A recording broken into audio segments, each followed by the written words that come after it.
வணக்கம். All India radio Chennai.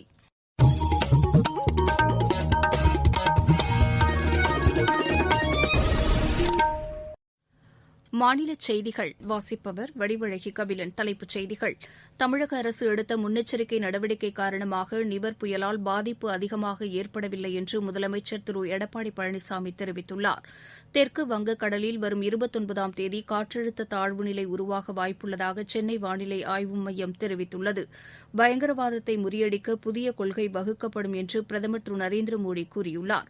பல்கலைக்கழக மானியக் குழுவின் ஊக்கத்தொகையை மாணவர்களுக்கு உடனடியாக வழங்குமாறு மத்திய கல்வி அமைச்சர் திரு ரமேஷ் பொக்ரியால் தெரிவித்துள்ளார். இந்தியா ஆஸ்திரேலியா அணிகளுக்கு இடையேயான முதலாவது ஒருநாள் கிரிக்கெட் போட்டி நாளை நடைபெறுகிறது. இனி விரிவான செய்திகள். தமிழக அரசு எடுத்த முன்னெச்சரிக்கை நடவடிக்கை காரணமாக நிவர் புயலால் பாதிப்பு அதிகமாக ஏற்படவில்லை என்று முதலமைச்சர் திரு எடப்பாடி பழனிசாமி தெரிவித்துள்ளார். கடலூரில் இன்று புயலால் பாதிக்கப்பட்ட பகுதிகளை பார்வையிட்டு அதிகாரிகள் மற்றும் அமைச்சர்களுடன் ஆலோசனை நடத்திய பின்னர் செய்தியாளர்களிடம் பேசிய அவர், கடலூர் மாவட்டத்திற்கு சிறப்பு கவனம் செலுத்தப்பட்டதாகவும் பாதிப்புகளை தடுப்பதற்கு நடவடிக்கை எடுக்கப்பட்டதாகவும் கூறினார். தமிழகத்திலே இந்த நிவர் புயலால் பாதிக்கப்பட்டால் அந்த பாதிக்கப்படுகின்ற மக்களை தங்க வைப்பதற்காக 4733 முகாம்கள் நாங்கள் தயார் செய்து வைத்திருந்தோம். இதில் சுமார் 13 லட்சம் பேர் தங்க வைக்கக்கூடிய அளவிற்கு திட்டமிடப்பட்டிருந்தோம்.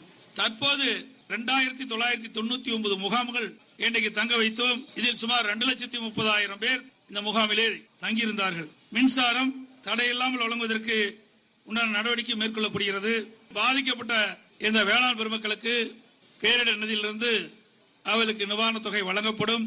பயிர் காப்பீட்டு திட்டத்தின் கீழ் விவசாயிகள் தங்களுடைய பயிர்களை காப்பீட்டு திட்டத்திலே அவர்கள் பதிவு செய்திருந்தால் அவர்களுக்கும் அந்த இழப்பீட்டுத் தொகை பெற்றுத்தரப்படும். முன்னதாக கடலூர் மாவட்டம் ரெட்டிச்சாவடி, கீழ்குமாரமங்கலம் கிராமப் பகுதிகளில் புயலால் சேதமடைந்துள்ள பகுதிகளை பார்வையிட்டு பாதிக்கப்பட்ட விவசாயிகளுக்கு முதலமைச்சர் ஆறுதல் கூறினார். முகாமில் உள்ளவர்களுக்கு அத்தியாவசியப் பொருட்கள் அடங்கிய பெட்டகத்தை அவர் வழங்கினார். பின்னர் கடலூர் முதுநகர் துறைமுகப் பகுதியை முதலமைச்சர் பார்வையிட்டார். மீனவ கிராம மக்களை சந்தித்து புயலால் ஏற்பட்ட பாதிப்புகள் குறித்து கேட்டறிந்த அவர் மனுக்களை பெற்றுக் கொண்டு உரிய நடவடிக்கை எடுக்குமாறு அரசு அதிகாரிகளுக்கு உத்தரவிட்டார். சென்னையில் புயலால் பாதிக்கப்பட்ட பகுதிகளை துணை முதலமைச்சர் திரு ஓ பன்னீர்செல்வம் பார்வையிட்டு நிவாரண உதவிகளை வழங்கினார். மாநில அமைச்சர்களும் புயலால் பாதிக்கப்பட்ட பகுதிகளை பார்வையிட்டு ஆய்வு மேற்கொண்டனர். திமுக தலைவர் திரு மு க ஸ்டாலின் சென்னையில் புயலால் பாதிக்கப்பட்ட பகுதிகளை பார்வையிட்டார்.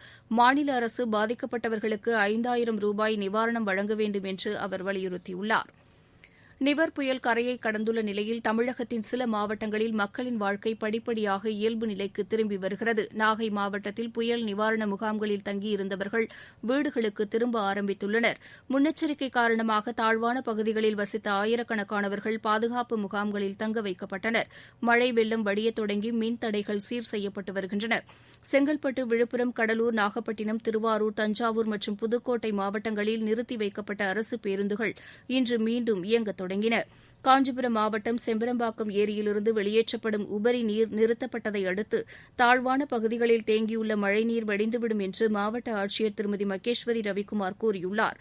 அடையாறு ஆற்றின் பகுதியில் வாழும் கரையோர மக்கள் வெள்ளம் குறித்து அச்சப்பட தேவையில்லை என்றும் அவர் தெரிவித்தார். திருவள்ளூர் மாவட்டத்தில் திருத்தணி மற்றும் பள்ளிப்பட்டு வட்டங்களைச் சேர்ந்த கொசஸ்தலை ஆற்று கரையோர மக்களுக்கு வெள்ள அபாய எச்சரிக்கை விடுக்கப்பட்டுள்ளது. ஆந்திர மாநிலம் கிருஷ்ணாபுரம் அம்மம்பள்ளி அணையிலிருந்து 1100 கனஅடி நீர் திறக்கப்பட்டுள்ளதை அடுத்து இந்த எச்சரிக்கை விடுக்கப்பட்டுள்ளதாக மாவட்ட ஆட்சியர் திரு பொன்னையா கூறியுள்ளார். வேலூர், ராணிப்பேட்டை, திருப்பத்தூர் ஆகிய மாவட்டங்களில் இன்று அதிகாலை முதல் பரவலாக மழை பெய்தது. தாழ்வான பகுதிகளில் வசிக்கும் மக்கள் தற்காலிக முகாம்களில் தங்க வைக்கப்பட்டுள்ளனர். இம்மாவட்டத்தில் கணியம்பாடி அருகே நாகநதி ஆற்றில் ஏற்பட்டுள்ள வெள்ளப்பெருக்கு காரணமாக பொதுமக்கள் பாதுகாப்பாக இருக்குமாறு நிர்வாகம் அறிவுறுத்தியுள்ளது. வேலூரில் 42 முகாம்களும், திருப்பத்தூரில் 17 முகாம்களும் அமைக்கப்பட்டுள்ளன. ராணிப்பேட்டை மாவட்டத்தில் 110 முகாம்கள் அமைக்கப்பட்டு 5700 பேர் தங்க வைக்கப்பட்டுள்ளனர். விழுப்புரம் மாவட்டத்தில் பெய்த கனமழை காரணமாக அத்தியூர், பிடாகம் உள்ளிட்ட பகுதிகளில் நெற்பயிர்கள் நீரில் மூழ்கியுள்ளதாக எமது செய்தியாளர் தெரிவிக்கிறார். காஞ்சிபுரம், செங்கல்பட்டு மாவட்டங்களில் 213 ஏரிகள் 100% கொள்ளளவை எட்டியுள்ளதாக பொதுப்பணித்துறை தெரிவித்துள்ளது. 288 ஏரிகள் 75%ம், 196 ஏரிகள் 50% கொள்ளளவையும் எட்டியுள்ளதாக அதிகாரிகள் தெரிவித்தனர். சென்னை பெருநகரம் மற்றும் புறநகர் பகுதிகளில் தேங்கியுள்ள மழைநீரை அகற்றும் பணி மேற்கொள்ளப்பட்டு வருவதாக மாநகர காவல் ஆணையர் திரு மகேஷ்குமார் அகர்வால் தெரிவித்துள்ளார். தாம்பரம் மற்றும் முடிச்சூர் ஏரி பகுதிகளுக்கு சென்று நேரில் பார்வையிட்ட அவர் முகாம்களில் தங்க வைக்கப்பட்டுள்ள பொதுமக்களை சந்தித்து நிவாரணப் பொருட்களை வழங்கினார். அந்த பகுதிகளில் மீட்புப் பணிகளை மேற்கொள்வதற்கு 12 பேரிடர் மீட்புக் குழுவினர் தயார் நிலையில் இருப்பதாக அவர் கூறினார். 80 காவல் நிலைய எல்லைக்கு உட்பட்ட பகுதிகளில் விழுந்த மரங்கள் அகற்றப்பட்டுள்ளதாகவும் திரு மகேஷ்குமார் அகர்வால் தெரிவித்தார். தெற்கு வங்கக்கடலில் வரும் 29ஆம் தேதி காற்றழுத்த தாழ்வு நிலை உருவாக வாய்ப்புள்ளதாக சென்னை வானிலை ஆய்வு மையம் தெரிவித்துள்ளது. இது மேலும் வலுவடைந்து மேற்கு திசை நோக்கி நகரக்கூடும் என்று ஆய்வு மையம் கூறியுள்ளது. இதனிடையே நிவர் புயல் கரையை கடந்து தற்போது ஆழ்ந்த காற்றழுத்த தாழ்வு மண்டலமாக மாறியுள்ளதாக வானிலை மையம் தெரிவித்துள்ளது. இதன் காரணமாக தமிழகத்தின் உள் மாவட்டங்களான வேலூர், தருமபுரி, கிருஷ்ணகிரி, ராணிப்பேட்டை, திருப்பத்தூர், திருவண்ணாமலை ஆகிய மாவட்டங்களில் கனமழை பெய்யும் என்று தெரிவிக்கப்பட்டுள்ளது. நீங்கள் கேட்டுக்கொண்டிருப்பது ஆல் இண்டியா ரேடியோவின் மாநில செய்தி அறிக்கை.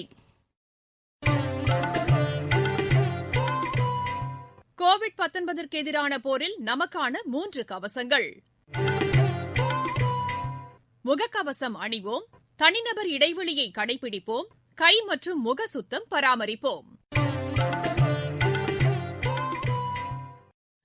பயங்கரவாதத்தை முறியடிக்க புதிய கொள்கை வகுக்கப்படும் என்று பிரதமர் திரு நரேந்திர மோடி கூறியுள்ளார். குஜராத்தில் இன்று நடைபெற்ற நாடாளுமன்ற மற்றும் சட்டப்பேரவைத் தலைவர்களின் மாநாட்டில் நிறைவுரையாற்றிய அவர் மும்பை தாக்குதல் ஏற்படுத்திய காயங்களை இந்தியா ஒருபோதும் மறக்க முடியாது என்றார்.